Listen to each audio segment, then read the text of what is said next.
This is Chris Maynor coming to you from the campus of Union University in Jackson, Tennessee. In this video, we want to look at a problem that involves sunk costs. Sunk costs, as your book says, are those costs that have been previously paid and cannot be recovered. They have occurred in the past and they cannot be taken back. And as we want to see through this problem, very often we make bad decisions when we base those decisions on sunk costs. Sometimes you hear people say, well, I already spent $100, I might as well spend another $100. Or I've already been in this class for 6 weeks, I might as well finish. Well, very often making decisions based on that kind of information will lead to bad results. And this is because we're making those decisions based on sunk costs. So let's look at this problem. 2 years ago, a large corporation began construction on a new production site in West Tennessee. At that time, managers predicted that production from this plant would generate over $5 million in sales.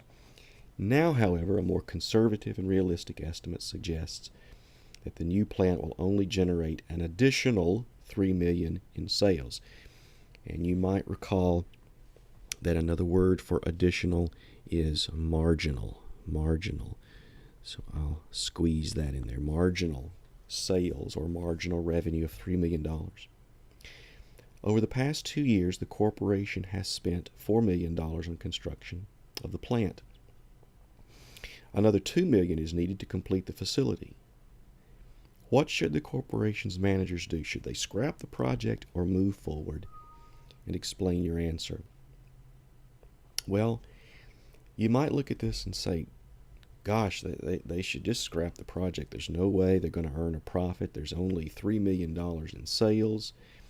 And we've got this $4 million we've already put into the plant plus another $2 million. And so obviously we're in a hole.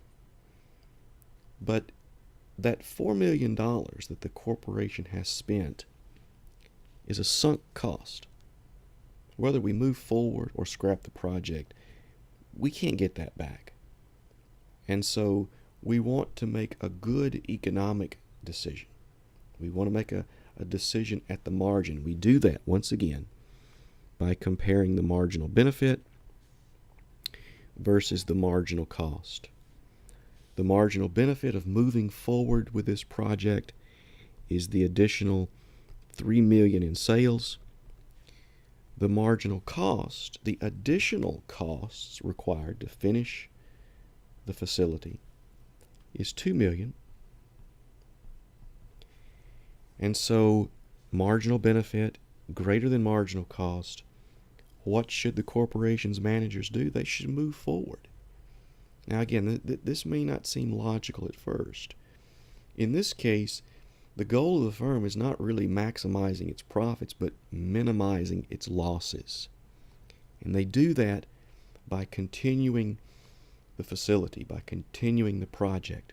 Now, sometimes sunk costs are only partially sunk.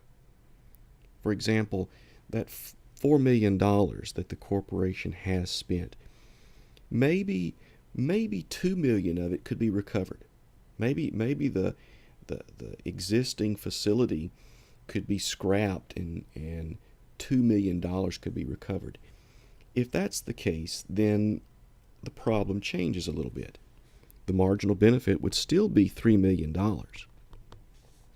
But the marginal cost would be the $2 million required to complete the facility, plus the $2 million that we would forego, that we would be sacrificing if we were to scrap the project. Again, that's assuming that half of those sunk costs aren't really sunk, that half could be recovered.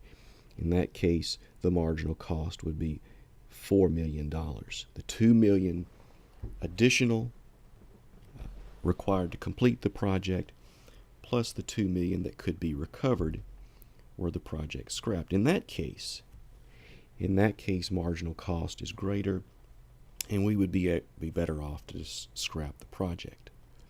So, the moral of this story, we should not use sunk costs to make good economic decisions. Sunk costs are irrelevant and therefore should be ignored.